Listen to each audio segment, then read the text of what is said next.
There are also some more advanced functions. You can have a graph display where you can select between number display, that's the normal one. You can switch to a bar graph meter, either with a default scale for your whole range, or you can select low and high point if you know you will just have a specific range. That's quite nice, so you can more easily see what the current value is. You can switch to a trend value, where you will see it's a little bit small. It's done on auto scale, where you can see the trend for the current value. You can switch between showing all values or just the recent ones. The recent ones I think is more usual when you use a fixed scale, so you can see whether it's increasing, decreasing, or and where it currently is. If you show all the auto scale, which will increase or decrease depending on what you are currently seeing, might be more useful. So that's quite nice when you are looking at trend figures, so you can actually work on your circuit, make some changes to, let's say, a potentiometer, or look at temperatures or things like that, and then you can later on look, okay, how did it actually change my values. So here see it's just the recent ones, and we can switch to all, and you see it's getting more dense over time here. And then we can switch to a histogram, where we get all of the values distributed on the scale. Usually this should be kind of a bell curve. Currently I have nothing connected, and it looks interesting.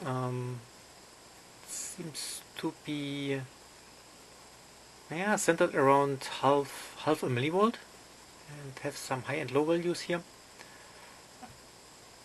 But we will come to this later, and then we switch back to a number. You can also have a dual display, where you can display your main value together with something else. You need to choose what the second function is. So we are currently in the voltage mode, and my second function could be, again, voltage, AC voltage, current, or frequency. Frequency is quite useful, which you can show here. It's also useful to show AC voltage, so you can show DC voltage with an overlay of AC, and you can have both values here.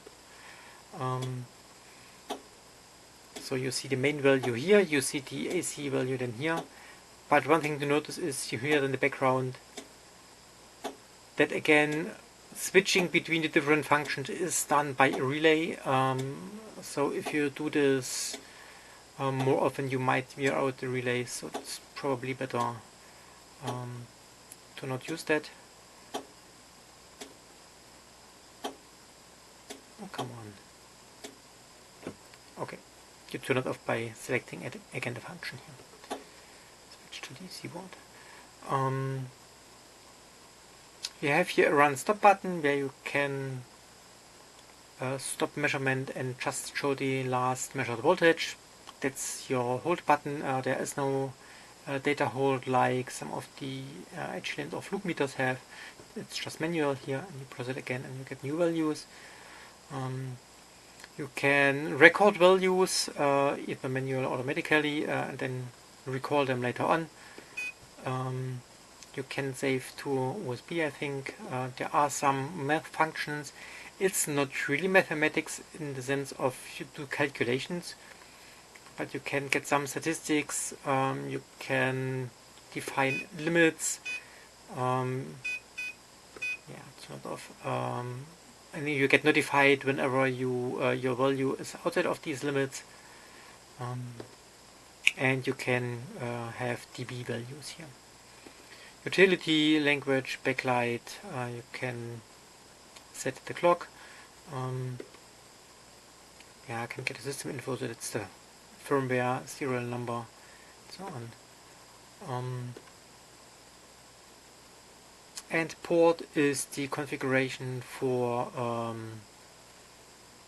For the backside ports, you can select serial, you can connect to network, you can define what the output is, so that's probably for the auxiliary output, which might give you pass fail or a trigger whenever it's doing reading.